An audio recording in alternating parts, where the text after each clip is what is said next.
संत महात्म्याने तुम्हा मला आपल्या घरामध्ये बसून दिनभर प्रपंच करून एक तास भगवंताचं नामस्मरण करत असेल. म्हणून या ठिकाणी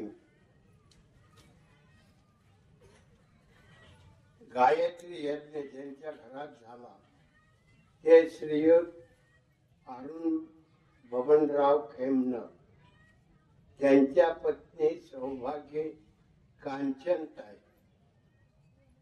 मुलगा श्रीकांत अरुण खेमनर, त्यांची पत्नी सौभाग्यवती आरती खेमनर, नातू चिरंजीव सोहम आणि नातू देवांग.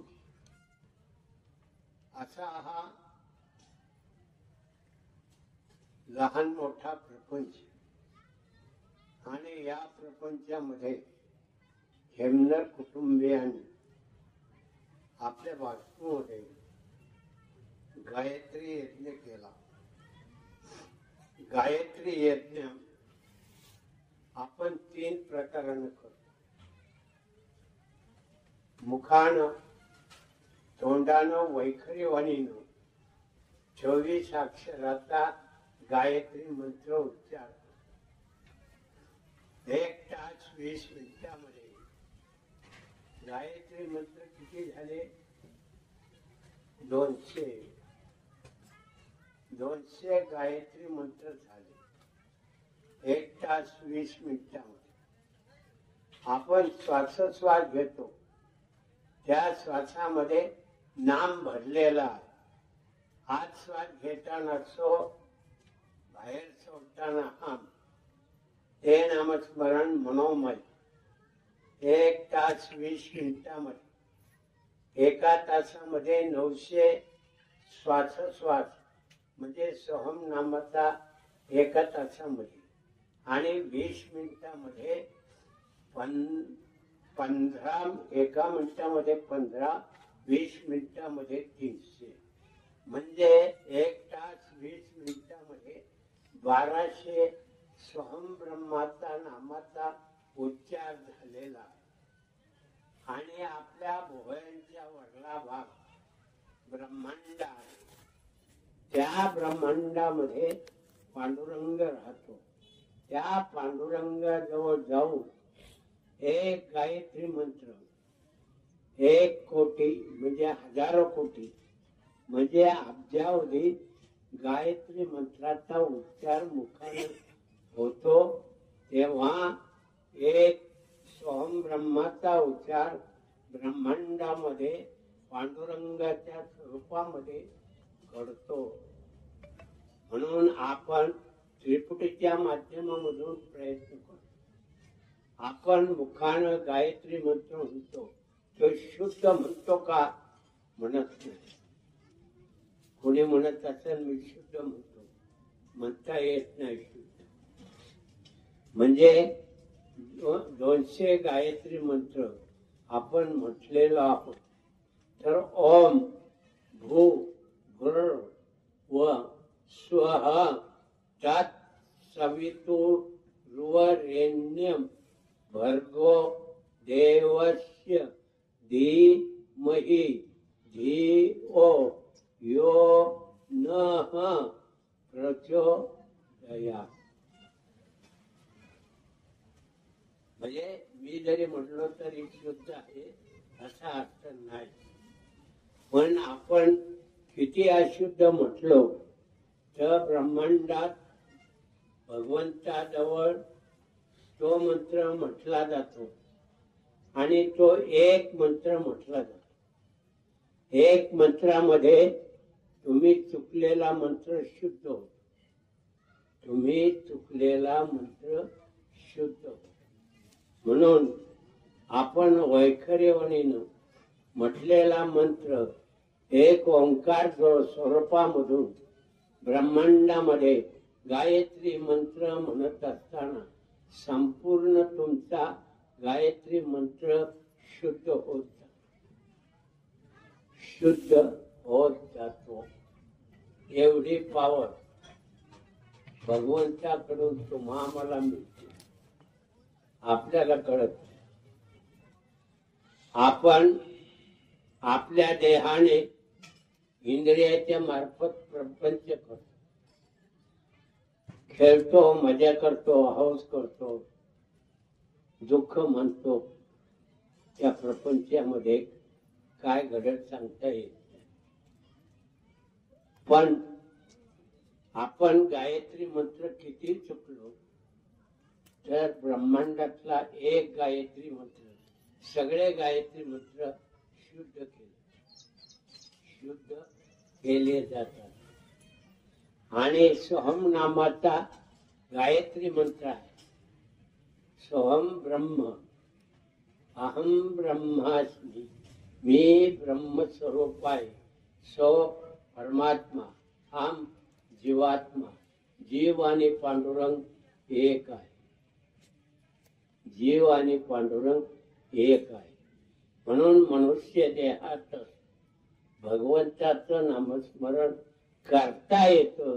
इतर प्राण्यांच्या देहात नामस्मरण करता येत नाही.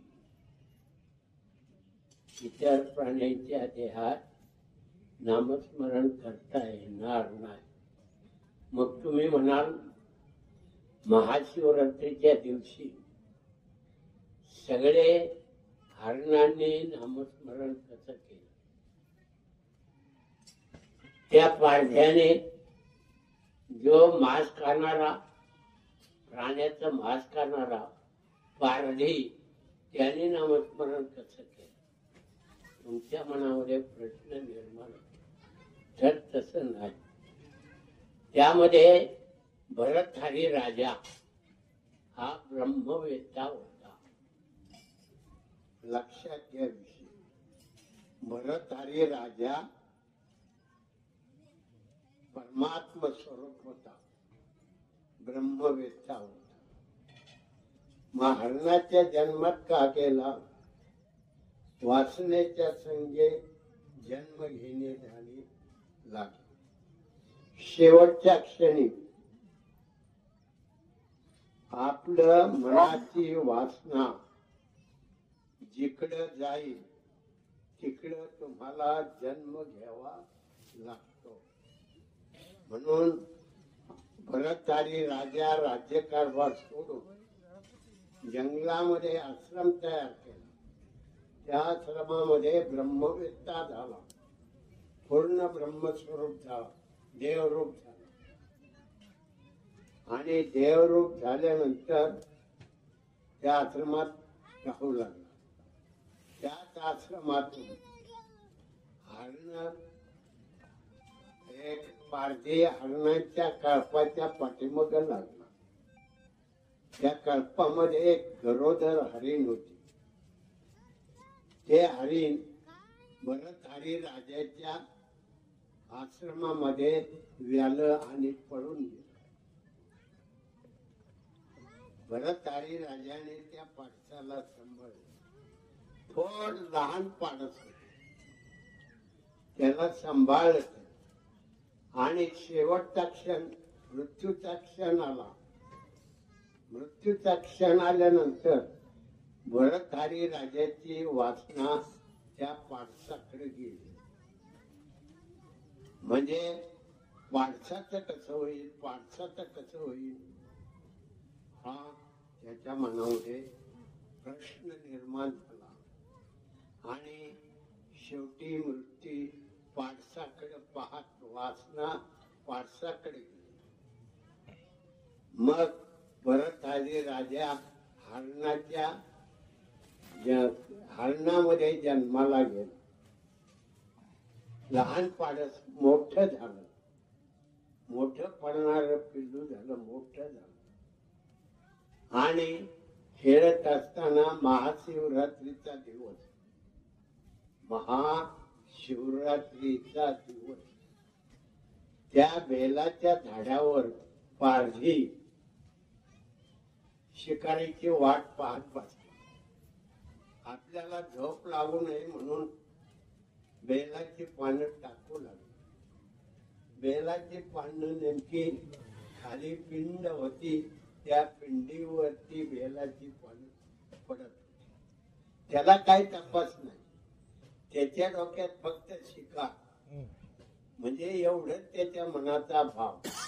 आणि आपण बेल टाकतोय तो पुढं पडतोय, तपास नाही. पडला तेवढ्यात भरतहरी राजा हरणाच्या कळपात जन्माला गेलो होता, ते पाडसाच्या रूपाने पुढे आला. उड्या मारीत त्या पारध्या समोर आला. पारध्याने बाण जोडला. त्यावेळेला भरतहरी राजा या हरणात होता, तो मोठ्याने ओरडला, मला मारू नको. त्याने बाण आवरला. म्हणला, तुला मारायचं नाही, माझी शिकार जाईल. नाही, तुझी शिकार जाणार नाही. म्हणला, तुला मारायचं असेल तर मी, माझे जात भाई आहेत, सगळ्या हरणाचा कळप जात भाई, त्यांना भेटून येतो आणि मग माझी तू शिकार कर. तो गेला, सगळ्यांना भेटला आणि आता म्हणजे माझी शिकार होणार नाही. नाही म्हणजे तुमची एकट्याची नाही, आमची. सगळा कळप तिथं आला आणि सगळेजण म्हणू लागले, मला मारा, मला मारा, मला मारा. असा तो भाव, हरणांचा भाव तयार झाला. तुम्ही जरा वेळ ठेवता का? हो ताई, तुम्ही जरा वेळ ठेवा, नंतर करा. काय लक्ष तिकडे जात, म्हणून हरणाच्या कासपुटामध्ये सगळे मारा मारा म्हणायला लागले. तेवढ्यात आकाशातून शिवाचं विमान आलं आणि त्या काळपासहित, त्या पारध्यासहित सगळ्यांना उद्धरून दिलं. कोणामुळं?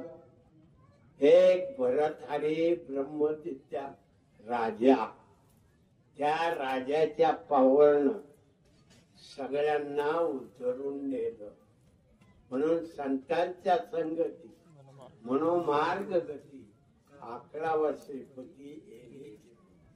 संतांच्या संगतीतील महत्वाचा, सत्य संगतीचा लाभ मिळत नसतो, संत संगतीचा लाभ मिळत नसतो.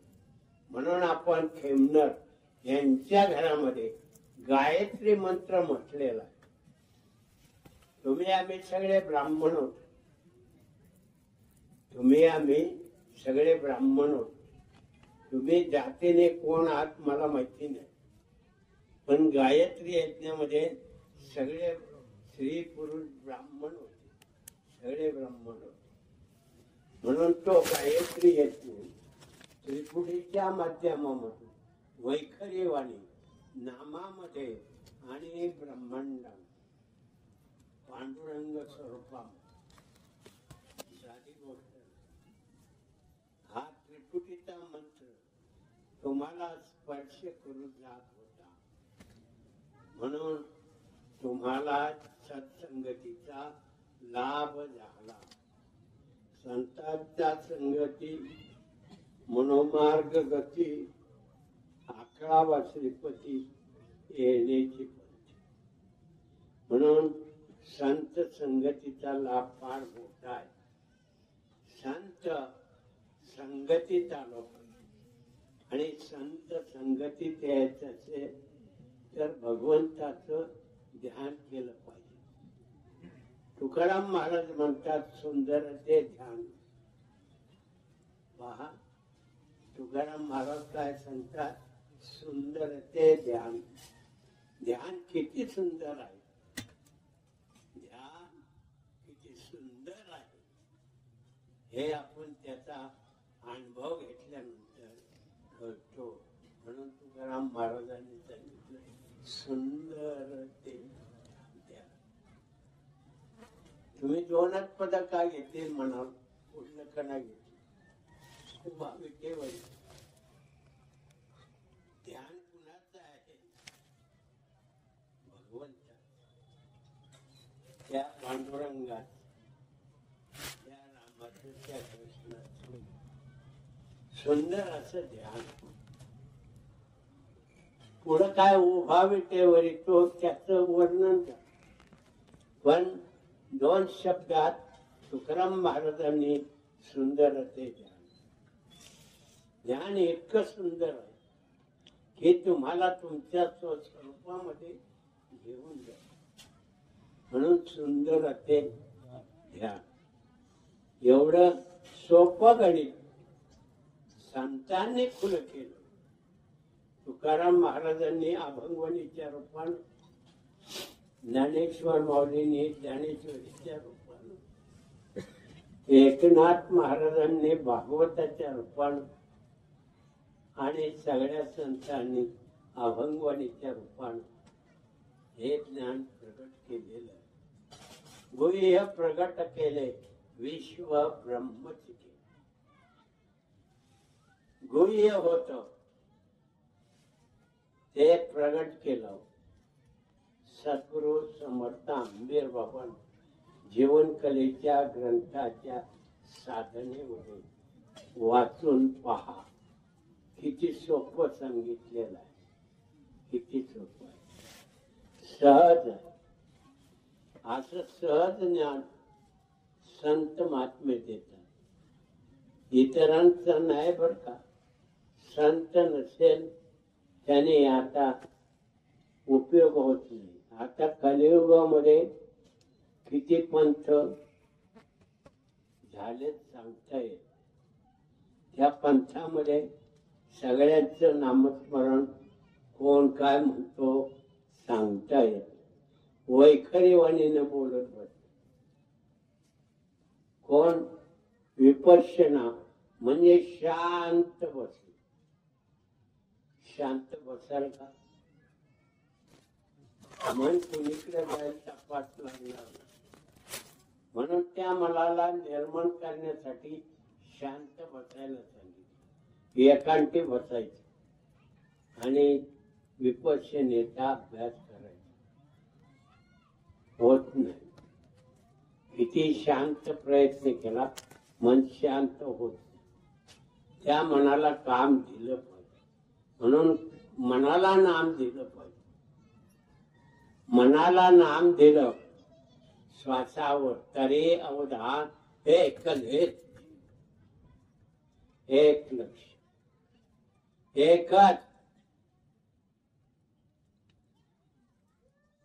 एकच लक्ष तरी अवधान एकले दिखे.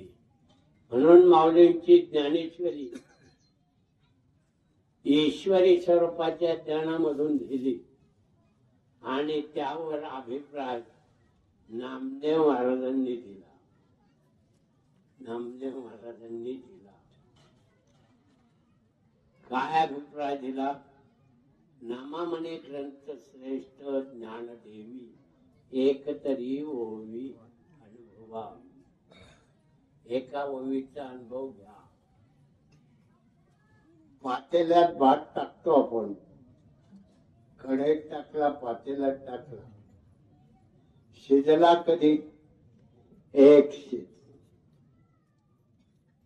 त्याची माऊलींची ज्ञानेश्वरीतली एक ओवी, एकच ओवी तरी अवधान एकले. एक लक्ष दिलं की सगळं तयार. एका नामामध्ये. बाबांच्याकडं कणकय्या म्हणून माणूस आला. हैदराबादचा होता. पुण्यामध्ये मशीन काम करण्यासाठी आलेला होता. मशीन काम करू लागला. बाबांचं नाव कळलं. तो त्या कसब्यामध्ये आश्रम होता. त्या आश्रमात बाबांच्याकडे आला. भेट घेतली, चर्चा केली आणि म्हणले बाबा मला अनुग्रह द्या. त्याने नामस्मरण घेतलं. हात श्वास घेताना सो, बाहेर सोडताना हे नामस्मरण बाबांनी त्याला माहितीपूर्वक दिलं. तो घरी गेला. रात्री 8 वाजता बसला. सो म्हटला की ब्रह्मांड आणि हम म्हटला की पिंड. तर सकाळी 8 वाजता उठला. 12 तास बसला. वर जायचा, खाली यायचा, वर जायचा, खाली यायचा. सकाळच्या पारी 8 वाजता उठला आणि बाबांच्याकडे आला. बाबा ऊपर जाता है पण नीचे आता है. वर जाते पण खाली येते. मग त्याला विचारून घेतलं आणि मार्गदर्शन केलं. मग त्याने एक नाम म्हटलं की ब्रह्मांड. पुन्हा खाली आला नाही. म्हणून सद्गुरू मार्गदर्शन करतात. आपण नामस्मरण घेतलं, आपल्याला काय क्रिया झाली कोणालाही सांगायची गरज नाही. दुसऱ्याला सांगू नये. दुसऱ्याला सांगितलं की विपर्यास होतो. म्हणून सद्गुरूंना सांगावं. अष्टसात्विक भाव तयार होतात. तुमचं मन एक नाम तयार झालं. सो म्हणताना तुमच्या मनाचा भाव नामामध्ये गेला आणि सो आणि हम मध्ये गेला की अष्टसात्विक भाव तयार होतात. शरीर कंपायमान होत, थरथर कापत. आसन उड्डाण होत. आसन फेकलं जात. हास्य तयार होत. रडणं तयार होत. आसन तयार होत. अष्टसात्विक भाव तयार होत. आणि मग मनाची एकाग्रता तयार झाली. मनाची एकाग्रता तयार झाली की मन एकरूप होत. मन नामामध्ये एकरूप झालं की प्राण आधो होतो आणि आपण उरतोय. प्राण आपणाच्या चित्तीमध्ये वायुरूप कुंडली आधिमाय शक्ती. आधिमाय शक्ती वायुरूप कुंडली एका नामामध्ये जागी होती. कुंडली शक्ती जागी झाली. चलायमान होऊन तुमच्या माकड हाडापासून तर भ्रुकुटी स्थानापर्यंत ती ताट उभी राहते. मग जीव त्या कुंडली शक्तीमध्ये बसून माकड हाडापाशी जातो. तिथं माकड हाडाच्या ठिकाणी आधार चक्र आहे. आधार चक्र आहे. त्या आधार चक्रावर गणपती आहे. म्हणून पहिलं दर्शन गणपतीचं होत. म्हणून देवाकडे निघाला की तो पहिलं त्या जीवाला गणपतीचं दर्शन होत. म्हणजे आपण व्यवहारात गणपती पूजन करतो. का? आधी गणपती पूजावा. गणपती पूजला जातो. सुपारी ठेवून गणपती आहे म्हणून पूजन केलं जातं. पण भगवंताकडे जाताना या जीवाला पहिलं दर्शन आधार चक्रावर गणपतीचं होत. पुढे जरा सरकतो. तो दुसरा तिसरा मणका असेल त्या मणक्याच्या ठिकाणी लिंगस्थानी स्वाधिष्ठान चक्र आहे. त्या चक्रावर ब्रह्मदेव भेटतो. ब्रह्मदेव भेटतो. म्हणून आधार चक्रानंतर स्वाधिष्ठान चक्र आहे. त्याच्यात आपल्या केसा इतका, केसाच्या टोका इतका बिघाड झाला. मुलं त्या बाईला मुलं होणार नाही. पण आपण बाहेर पडतो.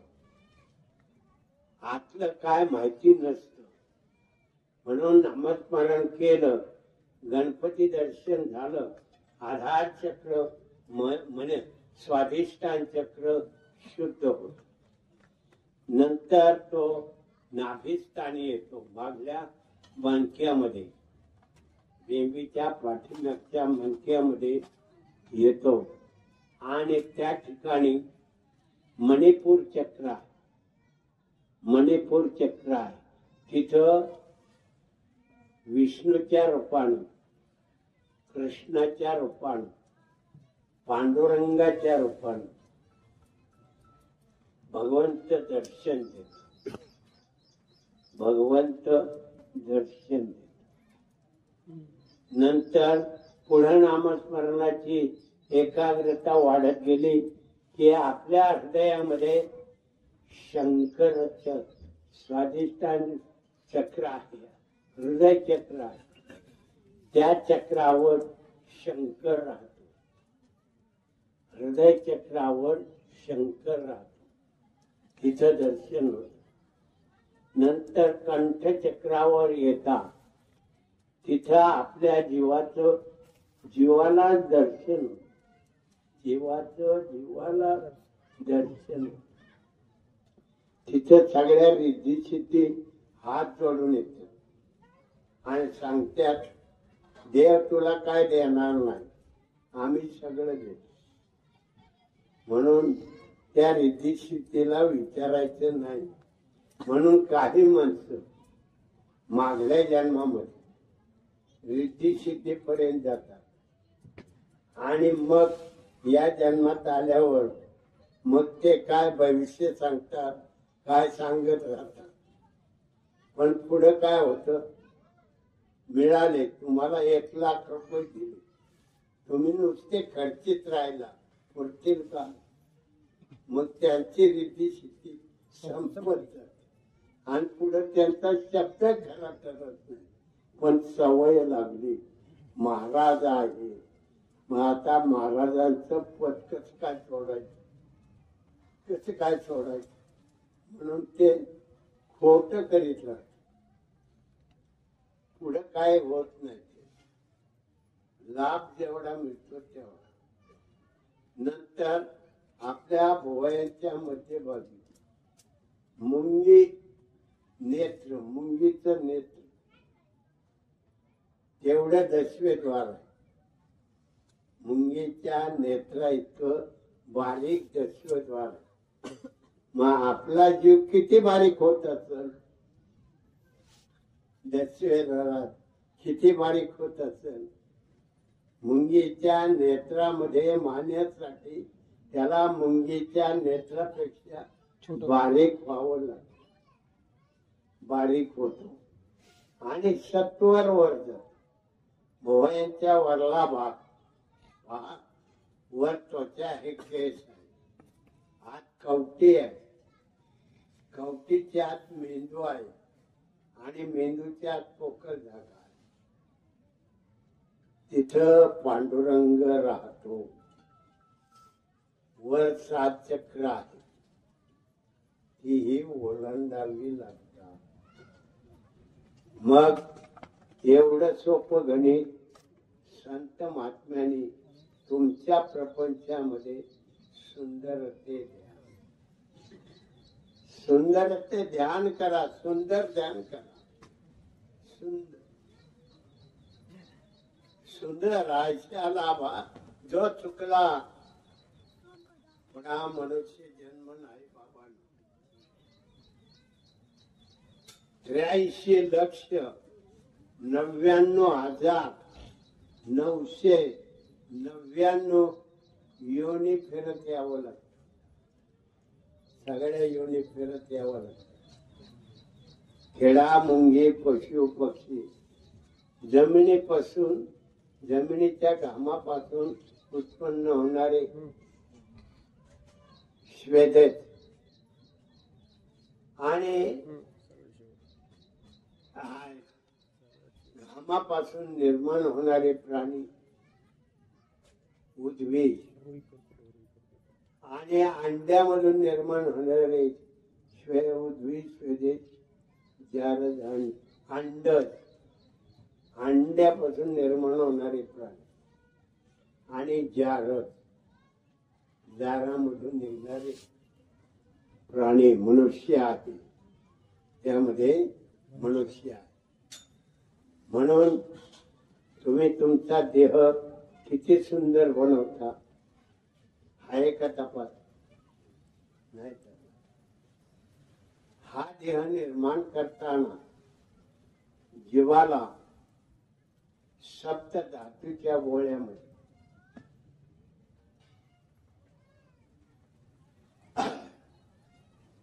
म्हणजे रक्त, हाड, मांस, श्वेत, श्वेनित, नाड्या, शिरा या सप्त धातूच्या गोळ्यामध्ये, त्या घाणीमध्ये तो जीवात्मा भगवंताचं नामस्मरण करतो. आणि पहिल्या मासामध्ये भगवंताचं नामस्मरण करताना आधी गळ्याचा वरला भाग धारण करतो, शिर कमल. भगवंताचं नामस्मरण चुकत नाही. सुंदर असं शिर कमल तयार होत.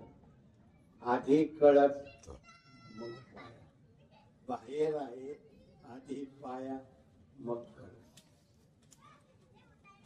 इतकं सुंदर प्रत्येक कोणत्या जातीचा, धर्माचा, पंथाचा मनुष्य देह धारण करताना कोणती जात, पंथ, धर्म नाही, भगवंताकडे सुंदर असा गळ्याचा वरला भाग शिर कमल धारण करतो. याला ब्राह्मणत्व म्हटलेलं आहे. काय म्हटलंय? ब्राह्मणत्व. मग मला सांगा, इथे जात आहे का? ब्राह्मण म्हणजे ब्राह्मण. नंतर दुसऱ्या आणि तिसऱ्या मासामध्ये छाती आणि बाहू धारण करतो, क्षत्रिय धर्म. भगवंताचं नामस्मरण करतो. तिथे काय भगवंताचं नामस्मरण चुकला तो भागाला व्यंग तयार होतो. त्या भागाला व्यंग तयार होतो. काही मंडळी जन्मतात एक डोळ्याने आंधळे. नामस्मरण चुकला, एक नाम चुकला की शिक्षा आहे तिथं. म्हणून लोक तो जीव भीतीने नामस्मरण करतो, सुंदर देह धारण करतो. दुसऱ्या तिसऱ्या वासामध्ये छाती आणि बाहू क्षत्रिय. चौथ्या आणि पाचव्या भागामध्ये पोटाचा भाग धारण. इथभर पोटासाठी भाग केवढ्या, एवढ्या आटाटिका, घर दार, मुलं बाळ, पैसा हडका, काय जीव देऊन काम करतो. जीव देऊन तिथे काय थांबत नाही. किती कष्ट पडले पैशासाठी, रात्रंदिवस उलटा पालटा होत, रात्रंदिवस. म्हणून चौथ्या आणि पाचव्या भागामध्ये पोटाचा भाग कसा आहे तपासा. त्याच्यामध्ये आतडी कातडी आहे, आतडी आहे, सगळे यकृत सगळं असं व्यवस्थितशीर बसवलेलं. तुम्ही अन्न खाल्लं की त्याचा अन्नरस बनतो, म्हणजे पचनक्रिया आहे. तुमच्या शरीरात अमृत आणि विष आहे. मग ते विष विशिष्ट प्रकाराने त्याचं शुद्धीकरण करून पचनासाठी उपयोग. म्हणून लोक नशापाणी करून आपले आतडी कातडी सोडून टाकतात आणि लवकरच मृत्यूला सामोरे जातात. म्हणून बाबांनो, मनुष्य देहाचं वर्णन हे लाख मोलाचं आहे. नामस्मरण करतो तुम्ही स्वतः जे नाम जपता, ते नाम जीवात्मा त्या ठिकाणी जीवाच्या स्वरूपामधून तिथं तो अनुर्वाच्यमध्ये नामस्मरण करत असतो. सुंदर आहे त्याला. 6व्या महिन्यामध्ये कमरेचा खाल्ला भाग तयार करतो. 7व्या मासामध्ये त्वचा आणि रोम धारण करतो. भगवंताचं नामस्मरण करत हा सुंदर असा देह शुद्ध नामाच्या पावरनं तयार करतो. सुंदर सुंदर असा देह धारण करतो. आणि मग 7 महिने त्वचा आणि रोम तयार झाला की 2 महिने 9 दिवस भगवंताचं नामस्मरण करत देहामध्ये भगवंताचं नामस्मरण करतो. श्वासामध्ये नामस्मरण करतो. इतका सुंदर देह आता नामाच्या पावरनं तुम्ही 9 महिने 9 दिवसात तयार. 7व्या महिन्यात झाला उपयोग नाही. 8व्या महिन्यात झाला उपयोग नाही. 9 महिने 9 दिवस व्हावे लागतात त्याचा देह सुंदर. कारण 2 महिने 9 दिवस भगवंताचं नामस्मरण करत करत भगवंताला विनंती करतो, तेव्हा मला या जन्माच्या कचाट्यातून सोडव.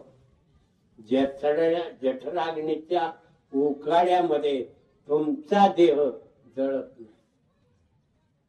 नामाच्या पावरनं. कशाने? नामाच्या नामाची पावर तयार. आणि मग मातेच्या उदरातून बाहेर आला की बेशुद्ध पडतो. आणि शुद्धीवर आला, सोहम शब्द विसरला, कोहम कोहम रडायला लागतो. का रडतो? तहान लागले म्हणून रडत नाही, भूक लागली म्हणून रडत नाही, हवा लागली म्हणून रडत नाही, पाणी लागलं म्हणून रडत नाही. मी आईच्या उदरामध्ये ज्या भगवंताचं नामस्मरण करत होतो त्याचा विसर. म्हणून सद्गुरू करावे लागतात. आपलं विसरलेलं नामस्मरण ते शुद्ध करून देतात. सद्गुरू शुद्ध करून देतात. म्हणून 1 तास. किती? 1 तास ब्रह्मनामाचा क्षण तयार. 1 तास. आणि 1 तास मन लावून केलं.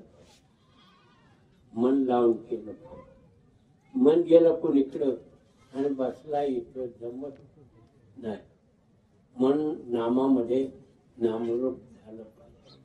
म्हणून गायत्री यज्ञ पहा, या ठिकाणी भगवंताने अर्जुनाला उपदेश करताना म्हटलं, ओम तत्सत्. निर्दोषो ब्राह्मणा त्रिविध स्मृतः ब्राह्मणास्तेन वेदाच्य यज्ञाच्य विहित पुराः. त्या ब्रह्माला हाका मारण्यासाठी सामान्य माणसाचा ओम तत्सत् याचा अर्थ का? ओम ओंकार स्वरूप. तत् ओंकारामध्ये मन तदाकार करणे. सत्य भगवंत. ओम तत्सत् अशी हाका मारण्यासाठी ओंकाराचा उच्चार. म्हणून तुम्हाला नामस्मरण दिलं, त्या नामामध्ये आस्वाद घेताना सो, बाहेर सोडताना हम, हा नामाचा ध्वनी चालू आहे. म्हणून सो ध्वनी आत घेतला की श्वास थांबला जातो. श्वास थांबला हे प्राणाचा भाव ऊर्ध्वर आदळता आहे, तो प्राण आधो होतो. आपण खाली वाहतो, तो ऊर्ध्व होतो. प्राण आपणाच्या चिमटीमध्ये आदिमाय शक्ती कुंडली शक्ती तिला धाप वायुरूप आहे. वायूनेच वायूला दाबायचं. वायूनेच वायूला दाबायचं. ओम ओंकार ओम. ओंकारामध्ये तयार होतो. ओंकार फलित तयार. वायुरूप कुंडलीला दाब बसला की ती मुख उघड आणि ओम ध्वनी तिच्या मुखामध्ये शिरला की ती चलायमान होते. ती चलायमान कशी होते?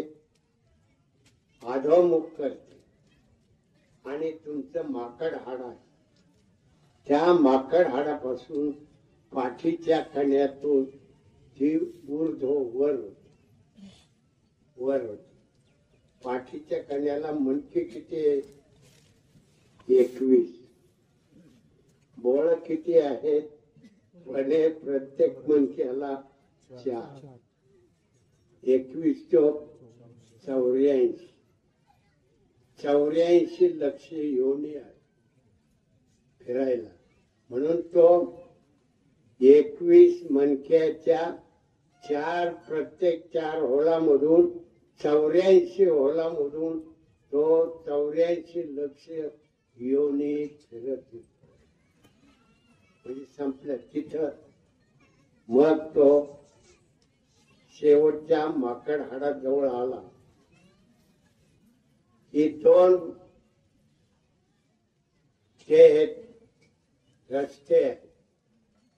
2 पंथ आहेत. 2 रस्ते. एक पूर्व मार्ग आणि एक पश्चिम मार्ग. म्हणून आता तुम्हाला सांगतो, सहज योग आलेला आहे. मंडळी होती माझी. शेवटचा मृत्यूचा क्षण नामामध्ये गेला आणि 10व्याच्या दिवशी 3 पिंड आहेत. एक पूर्व उत्तर पूर्व, दुसरा दक्षिण आणि तिसरा पश्चिम. तर कावळे जमा झाले, पूर्व पिंडाकडे आले. पूर्व पिंडाकडून दक्षिणेला येढा मारून दक्षिणेच्या पिंडाला येढा मारून पश्चिमेच्या पिंडाला स्पर्श केला. म्हणजे पूर्वेहून काढले पश्चिम पर्यंत चालले. म्हणून पश्चिमेचा अवघड घाट अवघड आहे. कारण काय? तुमचा लहान मेंदू आहे आणि भ्रुकुटी स्थान आहे. तर सरळ एक असं होल आहे, काकीमुखी. ते कसं आहे? कावळ्याच्या मुखाची चोच आहे. म्हणून त्यातून सरळ येऊन तो पुढे 10व्या द्वारातून वर जातो. त्याला काकी मुखातून गेला पुन्हा जन्माला येत नाही. जो गेला तो पुन्हा जन्माला येत नाही. म्हणून पश्चिमेकडून पूर्वेकडून ते निघाले.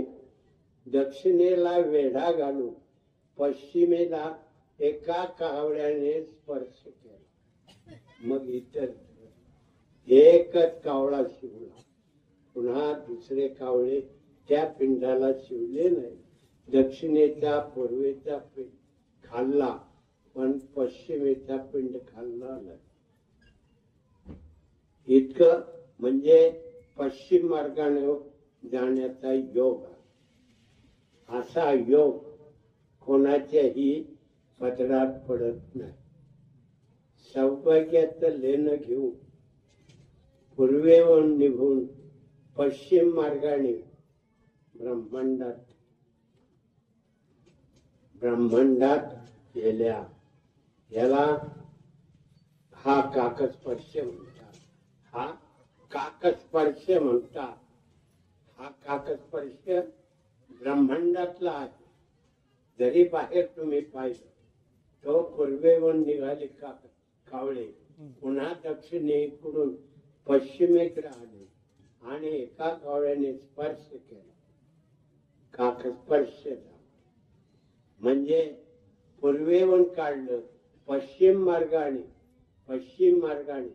काक स्पर्शामधून ते ब्रह्मस्वरूप झाली. मग असा आहे दशक्रिया विधीचा महत्वाचा विषय. इकडे कोणाचंही लक्ष नसतं. दशक्रिया विधी सोपी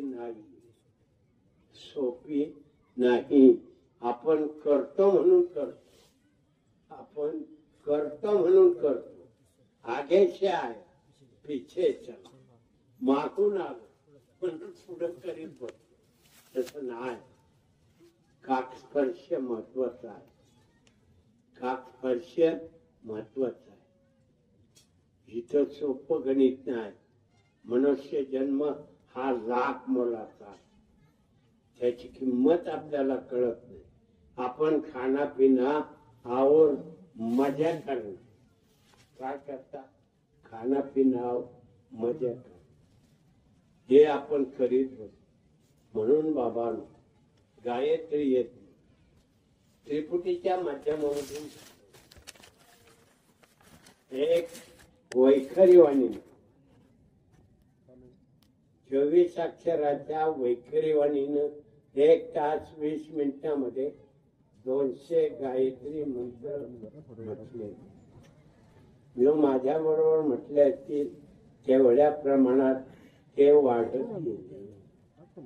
200 किती असतील तेवढे झालेले आहे.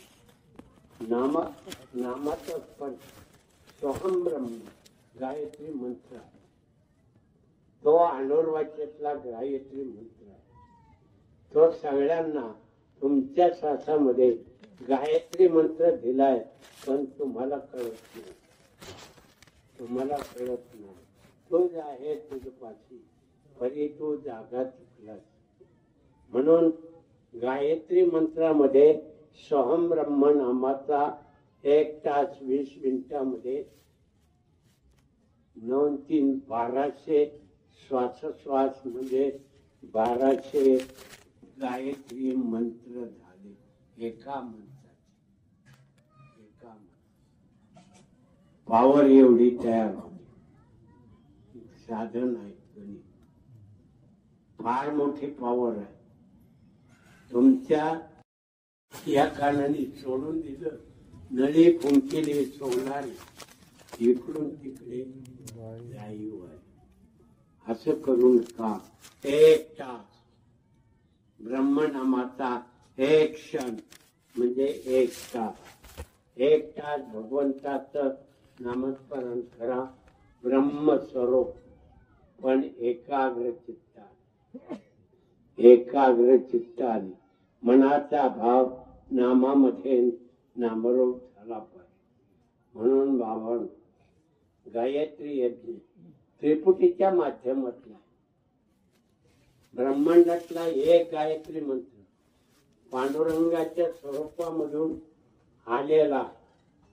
म्हणून तो अब्जावधी वैखरी वाणीनं म्हटलेल्या गायत्री मंत्राबरोबर एक गायत्री मंत्र पॉवरफुल आहे. यज्ञात तयार होतो आणि त्या यज्ञाच्या ज्योतीनं प्रकाशाने गायत्री यज्ञाची होणारी ज्योत, ती ज्योत महत्वाची आहे.